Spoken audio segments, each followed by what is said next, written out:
Təsəvvür edin, 20-ci əsrin lap əvvəlləridir. Siz küçədə, yəni tutalım ki, Bakıda və ya Təbrizdə sıravi bir insana yaxınlaşırsınız və çox sadə, yəni təməl bir sual verirsiniz. Soruşursunuz ki, sən kimsən, millətin nədir? Çox maraqlı bir situasiyadır əslində. Düzdür. Və o dövrün reallığında alacağınız cavab demək olar ki, mütləq şəkildə müsəlmanam olacaqdır. Yəni, insanlar özlərini bir etnik qrup və ya milli kimliklə deyil, birbaşa dini mənsubiyyətlə ifadə edirdilər. Bu sadəcə, bilirsiniz, dil vərdişi filan deyildi. Bəli, qətiyyən təsadüf deyildi bu. Bu, əslində, bütöv bir xalqın yaşadığı çox böyük, hətta deyərdim, egzistensial bir kimlik böhranı idi. Və bu böhran, yəni o qədər dərin idi ki, ictimai düşüncənin inkişafını, fərqli bir gələcək qurmaq istəyini tamamilə kilitləyirdi. Çünki baxın, siz yalnız dini kimlik ətrafında birləşən bir cəmiyyətlə müasir dünyavi bir millət-dövlət qura bilməzsiniz. Qeyri-mümkündür. Elədir. İnsanların şuurunda o mən kiməm sualının cavabı mütləq dəyişməli idi. Məhz elə bugünkü dərin təhlilimizdə biz o cavabın necə dəyişdirildiyini, bu transformasiyanın hansı mexanizmlərlə baş verdiyini araşdıracağıq. Yəni, missiyamız tarix kitablarında çox vaxt sadəcə quru tarixlər və adlar kimi Bəli, səthi keçilən mövzular. Tamamilə səthi keçilən, lakin əslində bugünkü kimliyimizi, siyasi şuurumuzu formalaşdıran bir mövzunu anlamaqdır. Məhəmməd Əmin Rəsulzadənin irsini, 1918-ci il Azərbaycan Xalq Cümhuriyyətinin fəlsəfəsini və real millət quruculuğunu. Bunun üçün əlimizdə doğrudan da çox ciddi və çox ölçülü iki əsas mənbə var. Düzdür, gəlin onları təqdim edək. Deməli, bir tərəfdə Cavad İsmailbəylin aparıcılığı ilə İsa Qəmbər və Əjdər Tağzadənin iştirak etdiyi bir YouTube verilişinin stenoqramını təhlil edirik. Orada yaxın tariximiz və siyasi fəlsəfəmiz çox zəngin şəkildə incələnir. Aha. Digər tərəfdə isə Rıza Qaraçayın müəllifi olduğu bir mətn var. Bu, SAICN, yəni South Azerbaijan Consulting Network tərəfindən hazırlanan, bilirsiniz, cümhuriyyətçilik, türk kimliyi və milli dövlətçilik konsepsiyaları üzərinə qurulmuş olduqca strateji bir araşdırmadır. Çox zəngin mənbələrdir həqiqətən, amma dərinliklərə enməzdən əvvəl dinləyicilərimiz üçün, yəni sizin üçün kiçik, lakin çox vacib bir qeyd etməliyəm. Bəli. O neytrallıq məsələsi. Dəqiq. Üzərində işlədiyimiz bu mənbələrdə həm müasir Azərbaycan hakimiyyəti, həm Rusiya, həm də İranın regional və daxili siyasət haqqında kifayət qədər kəskin, siyasi yüklü tənqidlər var. Müəyyən iddialar yaralır yəni. Bizim buradakı rolumuz hər hansı bir siyasi tərəfi tutmaq deyil. Qətiyyən. Yaxud bu iddiaları mütləq həqiqət kimi müdafiə etməkdə deyil. Məqsədimiz sadəcə olaraq bu mənbələrdəki fikirləri, tarixi təhlilləri obyektiv şəkildə masaya yatırmaqdır. Yəni sadəcə mənbələrdə belə qeyd olunur deyirik və onu analiz edirik. Bəli, biz nə deyilir və niyə belə deyilir suallarının arxasındakı məntiqi açacağıq. Yaxşı, gelin bunu aydınlaşdıraq.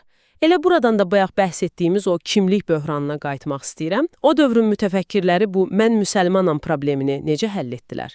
Bilirsiniz, bu həllin ən vizual, yəni bizə ən tanış simvolu elə bugün başımızın üzərində dalğalanan üç rəngli bayraqdır. Amma o rənglər sadəcə, necə deyərlər, estetik bir seçim deyildi. Sadəcə gözəl görünsün deyə seçilməyib. Tamamilə, onlar cəmiyyəti yenidən proqramlaşdırmaq üçün yaradılmış siyasi bir düsturdur. Mənbələrdəki müzakirələrdə xüsusi vurğulanır ki, Əli bəy Hüseynzadənin ideya müəllifi olduğu və Rəsulzadəni siyasi bir platformaya çevirdiyi o triada var. A. Türkçülük, İslamlaşma və Avropalaşma. Bəli. Bu triada əslində xalqa kimliyini hissələrə ayırıb, yenidən və daha sağlam şəkildə təqdim etmək cəhdi idi. Onlar xalqa izah etməli idilər ki, İslam bizim inancımızdır, dinimizdir, lakin etnik və milli mənsubiyyətimiz türkdür. Baxın, mən elə buradaca biraz etiraz etmək istəyirəm. Yəni, bu məsələnin məntiqini sorğulamaq lazımdır. Çünki kənardan baxanda bu üç anlayış bir-biri ilə tam ziddiyyət təşkil edirmiş kimi görünür. Aha, necə yəni? Yəni, bir tərəfdə İslam var, digər tərəfdə isə Avropalaşma var. Yəni, dünyəvilik, sekularizm. Siz eyni dövlət fəlsəfəsinin içində həm dinini, həm də dünyəvi idarə etməni necə birləşdirə bilərsiniz? Bu, bir növ suyla yağı bir-birinə qarışdırmağa çalışmaq kimi bir şey deyilmi? Çox haqlı bir sualdır. Və əslində o dövrün ən böyük siyasi tapmacası da elə buydu. Burada heyran edici olan odur ki, Rəsulzadənin dahiləyi məhz bu ziddiyyəti həll etməsindədir. Yəni suyu və yağı qarışdıra bildilər. Yox, mənbələrdəki təhlillər göstərir ki, onlar suyu və yağı ümumiyyətlə qarışdırmağa çalışmadılar. Onlar hər birinə cəmiyyətin içində fərqli, bir-birinə müdaxilə etməyən funksiyalar verdilər. Rəsulzadə İslamı bir siyasi idarə etmə modeli, yəni qanunların mənbəyi kimi deyil, xalqın ayrılmaz mənəvi, əxlaqi dəyəri kimi qəbul edirdi. Anladım. Yəni məqsəd teokratiya deyildi. Qətiyyən, hədəf Avropa tipli demokratik, qanunların aliliyinə əsaslanan, dünyəvi, yəni laik bir dövlət qurmaq idi. Din isə insanların daxili, mənəvi dünyasında qalırdı. Deməli, sanki bir ev tikirlər, belə bir analogiya aparaq. Türk kimliyi bu evin təməlidir. Yəni o beton, fundament hissəsidir. İslam evin içindəki ocaqdır, o mənəvi istilikdir. Avropalaşma isə bu evin müasir və işıqlı memarlıq dizaynıdır və heç biri digərini əvəz etmir. O, çox gözəl analogiyadır. Dəli, heç biri digərinin işinə qarışmır. Və o dizayn həyata keçdikdə, yəni 1918-ci ildə o cümhuriyyət qurulduqda, ortaya çıxan nəticələr həqiqətən heyrətamiz idi. Söhbət sadəcə quru bir müstəqillik elanından getmir. Bəli, icraat da var idi. Düzdür. Bugün bizə adi gələn şeylər o dövr üçün sadəcə inqilabi idi. 23 aylıq o çox qısa bir müddətdə, özü də müharibə və xaos şəraitində. Şərqdə ilk dəfə qadınlara səs vermə hüququ verildi. Wow. Düşünün, bu bir çox inkişaf etmiş qərb ölkələrindən belə əvvəl baş vermişdi. Parlamentin daxilində isə inanılmaz bir mənzərə var idi. Bəli, mən o stenoqramda parlamentin tərkibi barədə danışılan hissəni oxuyanda doğrudan da təəccübləndim. Orada qeyd olunur ki, daşnaqlardan tutmuş menşeviklərə qədər, yəni ən radikal fikirlərə malik olan qruplar belə o parlamentdə təmsil olunurdu. Bəli, əsl pluralizm var idi. Hər kəs fərqli fikirlər səsləndirə bilirdi, böyük bir dözümlülük, tolerantlıq mühiti vardı. Bəs bu necə mümkün olmuşdu? Yəni o qədər fərqli, bəzən hətta bir-birinə düşmən olan qüvvələri bir zalda oturtub dövlət idarə etmək. Bu sadəcə adi bir hökumət qurmaq deyildi məncə. Məhz elə düyünün açıldığı yerdə buradır. Rıza Qaraçayın Seansis mətnində irəli sürdüyü çox mühüm bir fəlsəfi tezisə keçid edirik indi. Orada deyilir ki, dövlət sadəcə hakimiyyət deyil. Bu çox dərin fikirdir. Elədir. Biz çox vaxt bu iki anlayışı, yəni dövlət və hökuməti eyniləşdiririk. Amma mənbə izah edir ki, hakimiyyətlər, hökumətlər müvəqqətidir. Onlar bugün var, sabah dəyişə bilər. Dövlət isə milli şuur, ortaq yaddaş və iradə üzərində qurulan davamlı bir sistemdir. Aha. 1918-ci ildə edilən şey sadəcə bir hökumət kabineti qurmaq deyildi. O, fərqli insanları eyni dövlətçilik çətri altında birləşdirən bir konsensus, millətləşmə prosesi idi. Bəs bütün bunlar nə anlama gəlir? Baxın, burada mənim üçün ciddi bir məntiq boşluğu yaranır və mən bunu mütləq sorğulamalıyam. Buyurun. Saycın mətnində çox iddialı bir cümlə var. Millətləşmə olmadan dövlətləşmə mümkün deyil.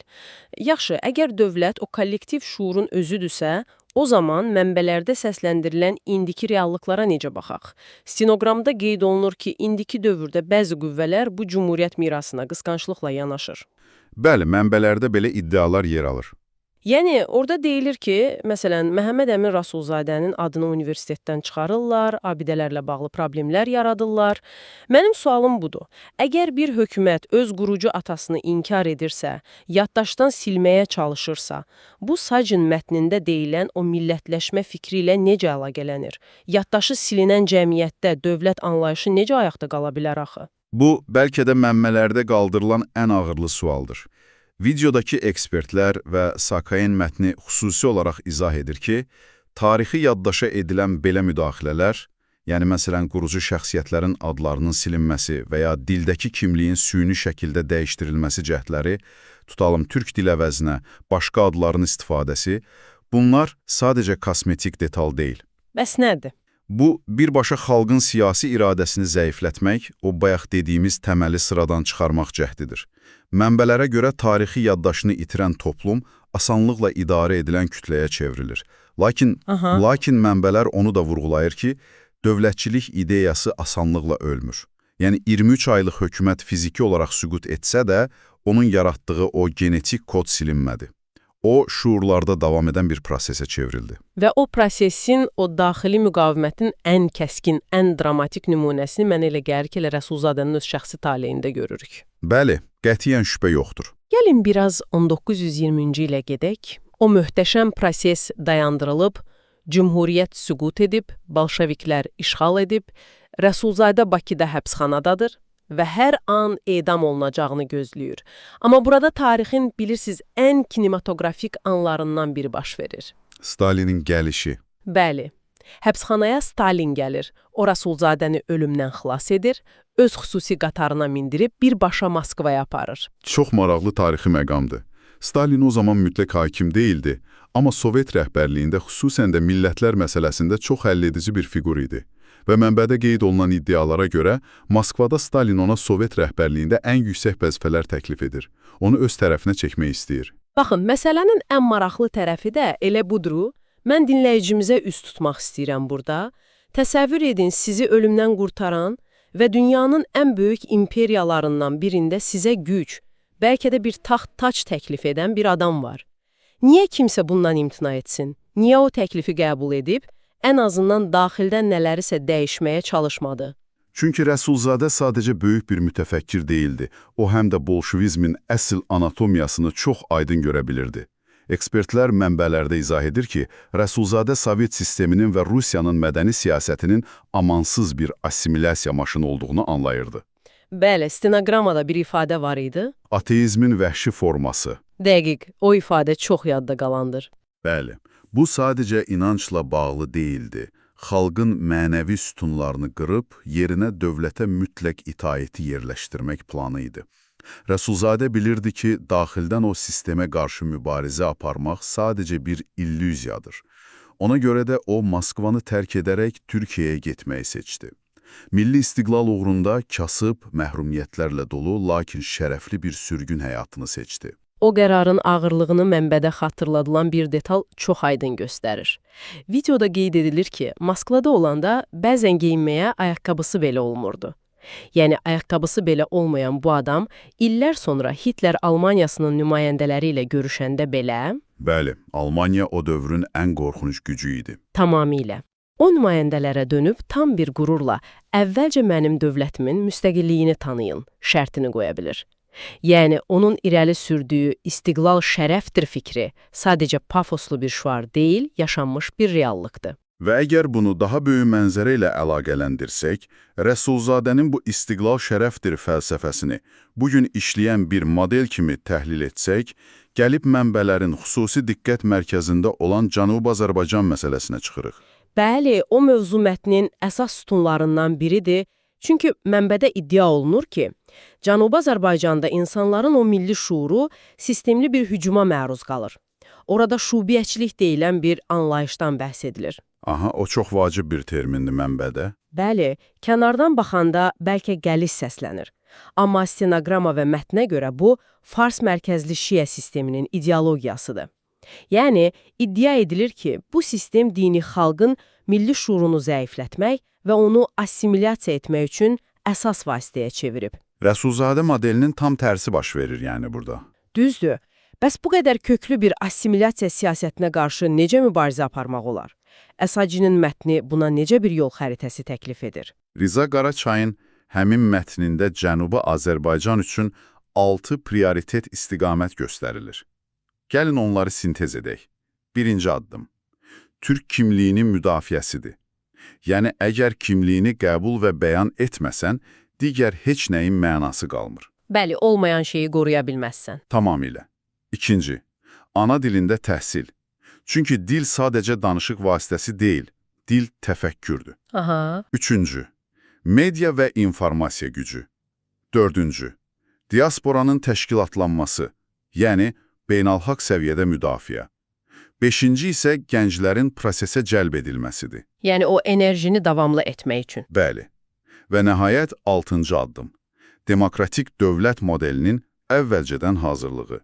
Yəni sabah fürsət yarandıqda 1918-ci ildəki kimi o dövləti inşa edə bilmək üçün. Mənbə xüsusilə vurğulayır ki, dilsiz və kimliksiz bir toplum sadəcə kütlədir.